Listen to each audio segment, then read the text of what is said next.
Legal, então a gente viu que existe o nosso DOM, né, o nosso Document Object Model, e que o nosso navegador, ele é o nosso client-side, né? A gente tem o client-side e o server-side, beleza? Nessa aula, então, a gente vai entender, né? A gente vai entender, então, como o client-side funciona quando a gente tenta acessar uma página web, né? E o servidor devolve essa página web pra gente, tá? Então, o que acontece? Como uma página é renderizada na tela, tá? É o seguinte, a primeira coisa que a gente faz quando a gente vai lá e digita www.meusite.com, a primeira coisa que acontece é o seguinte, o servidor ele vai receber essa requisição, ele vai entender qual documento, qual página, né, você está requisitando. Ele vai montar tudo isso lá no servidor mesmo, e assim que ele montar, ele vai entregar então para o client-side, para o navegador, tá?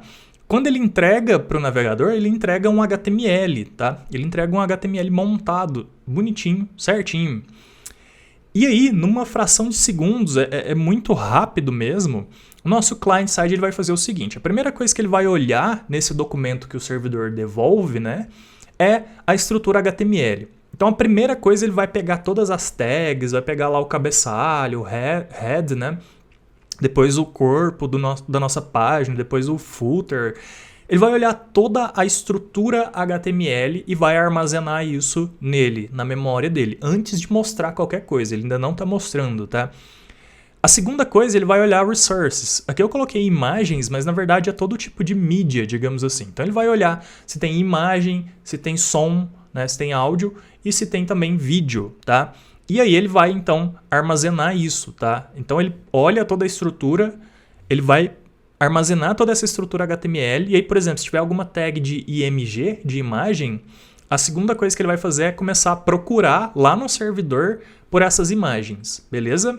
E a terceira coisa então que ele faz, depois que ele já olhou todas as mídias e já sabe onde elas estão no servidor certinho, ele vai olhar o CSS, tá?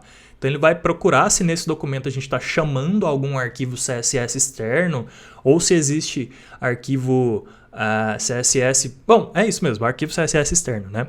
E aí, então, ele vai pegar e linkar, né? Ele vai saber, então, onde que está esse CSS lá no servidor, beleza? Então esses 3 passos são os primeiros passos que o nosso client-side faz quando a gente tenta abrir uma página web, tá?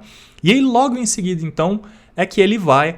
Por último, olhar o JavaScript, tá? Ele vai verificar se existe JavaScript nessa página e aí então ele vai baixar esse arquivo JavaScript que geralmente também, do mesmo jeito que a gente faz o arquivo CSS externo, a gente também faz o JavaScript externo, na maioria dos casos. Mas você pode escrever tanto o CSS quanto o JavaScript no próprio HTML, como a gente já viu o CSS, a gente vai ver o JavaScript daqui a pouco, mas você também pode escrever o JavaScript direto no HTML. Mas, na maioria dos casos, esse JavaScript é um arquivo externo. E aí, é a última coisa que o nosso client-side faz, então, é procurar esse arquivo JavaScript lá no servidor e também trazer ele, então, para o client-side nessa fração de segundo, tá? E aí, depois que o client-side sabe de tudo isso aqui, sabe... Cada um desses elementos dessa página, onde eles estão no servidor, é que o client-side vai começar a renderizar essa página, tá?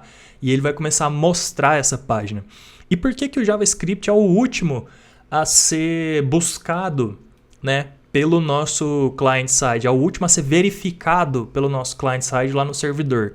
Porque o nosso JavaScript, ele depende do nosso HTML e também do nosso CSS, na maioria dos casos, mas principalmente do HTML, ele depende do nosso HTML para começar a funcionar. Porque lembra que eu expliquei na aula passada do DOM, do Document Object Model?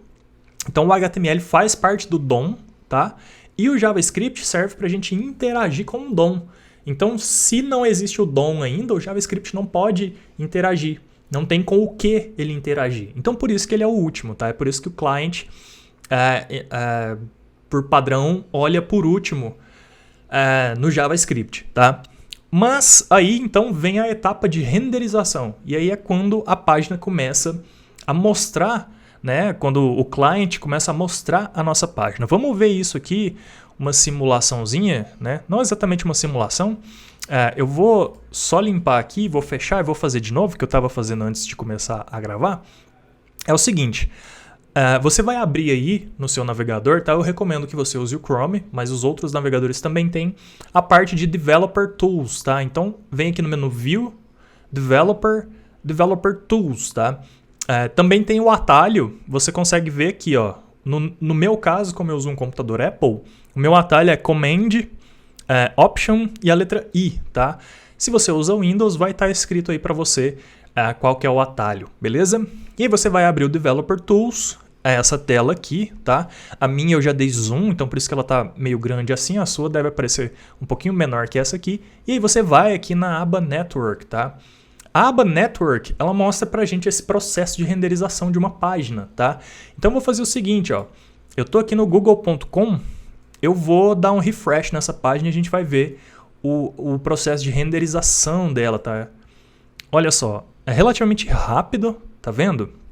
Ele já baixou tudo aqui. Essa parte aqui é uma timeline, tá? Ele começa em 0, 200 milissegundos, 400, 600 e assim por diante.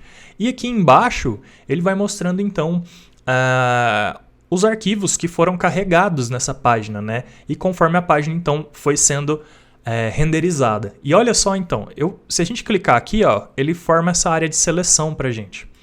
Eu vou começar a arrastar aqui. A primeira coisa que ele baixa é um document, que é um HTML, né?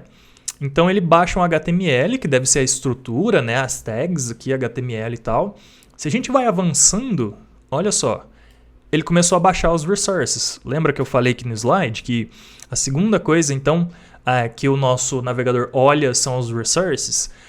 Isso aqui, na verdade, já é a etapa de renderização, né? Ele está buscando essas coisas no navegador, baixando elas e mostrando, tá? E aí, então, a gente vai seguindo, ó, ele baixa a imagem, aí surge o primeiro JavaScript. Mas, Brunão, você não falou que no terceiro lugar vinha o CSS ao invés do JavaScript? Bom, sim, mas é como eu disse, isso aqui é o processo de já começar a executar, já começar a renderizar esses arquivos. Então, o cliente, ele verifica esses itens no servidor antes de mostrar, antes de fazer o download, tá? Nessa ordem aqui. É a verificação desse documento que o servidor devolveu para a gente. Mas na hora de mostrar, aí o nosso cliente aqui, ele tem um comportamento um pouco diferente, que ele vai responder a ordem que esses arquivos foram colocados nessa página HTML. Então, se lá no meu cabeçalho do meu HTML eu coloquei a chamada do meu JavaScript antes da chamada do meu CSS, esse JavaScript vai ser chamado antes, que muito provavelmente é o que está acontecendo aqui, tá? Beleza, a gente vai avançando então nessa timeline e aí a gente tem mais HTML sendo chamado e conforme a gente vai avançando, essa lista vai crescendo, a gente ainda tem mais scripts e tal, até que a gente em algum momento vai começar a visualizar as folhas de estilos. Vamos ver aqui. Ainda não apareceram, deixa eu avançar mais um pouco aqui. Aqui, aí sim, então, 2.600 milissegundos, se não me engano 2 segundos, aí já começa então a aparecer as folhas de estilo.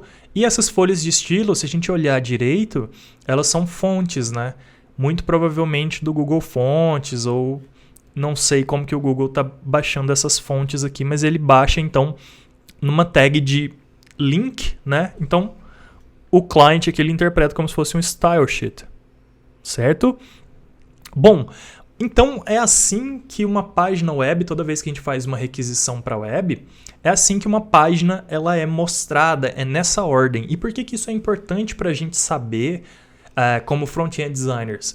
Porque na hora que a gente for começar a fazer nossas páginas, isso vai influenciar em performance, isso vai influenciar a ordem que você chama o seu JavaScript.